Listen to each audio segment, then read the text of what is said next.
Namaste, Hare Krishna.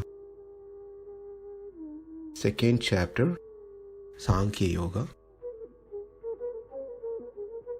Sloka 27. Jātasya hi dhruvo mṛtyur, dhruvaṁ janma mṛtasya cha, tasmād aparihārye rthe, tvaṁ śocitum arhasi. Another beautiful sloka where Krishna says, one who has taken birth is sure to die, and those who die after death, one is sure to take birth again. Therefore, one should not avoid discharge their duty, and do not lament, Arjuna. And that is what has been told in this sloka. And what we have seen is Krishna says to Arjuna, if he thinks there is no Atma and just body alone exists, Krishna is trying to tell Arjuna that his previous arguments were invalid. That is, he said, if I kill these people, I will go to hell, number one. And if I kill these people, the family tradition, whatever need to be followed for the ancestors, will be stopped, and they won't get the benefit out of it. So these are the two arguments besides other. So Krishna says you're contradicting your own statement. If Atma is not different from body, then how can one go to hell or heaven? And if Atma is not different from body, that means those people who have been killed, they have to go to respective place, whether hell or heaven, and whatever your family tradition is being followed, that's going to be offered to them.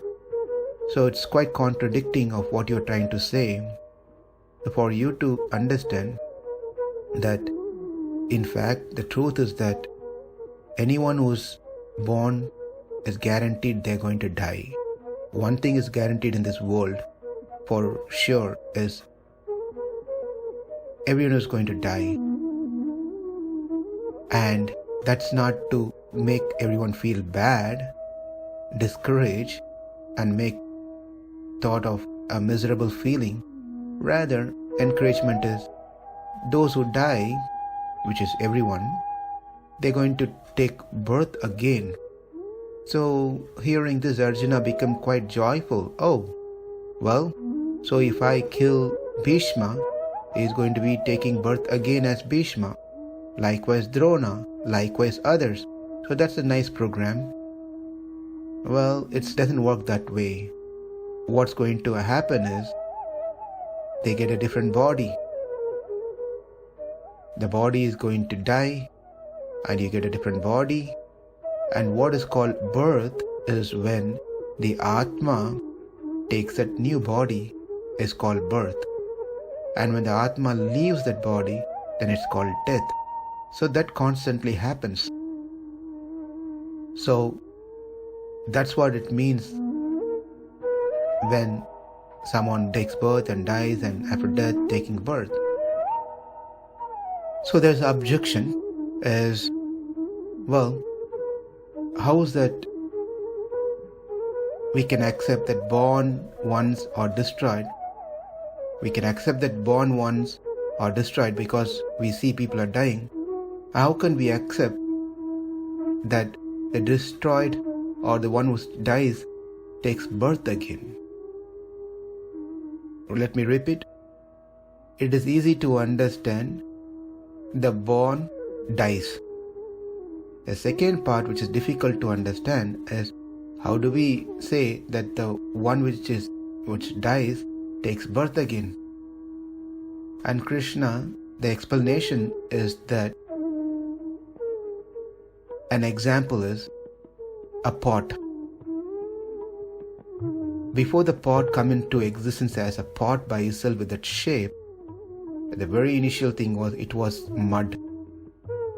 From mud it turns to clay. By adding water to it, the pot maker, then he brings it the instruments, he gives a shape to the pot. And when this pot, the clay pot, is baked, then it gets a final solid shape. So the sand dies, the form of the sand dies, giving birth to a clay. The second stage is the form of the clay dies, giving birth to a pot. So we should understand that from one form it changes to another form. Likewise, when Bhishma or Drona leaves their body, current body, this body is going to come into existence by giving a different form. Therefore, everything comes into existence from existing one. Nothing can come into existence from nowhere. This is a very important point to understand here, that nothing can come from nowhere.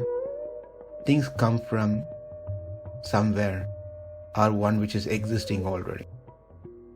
Just because there could be an argument that one can say that, well, sand is called sand and it is different, clay is called clay and which is different, and likewise pot.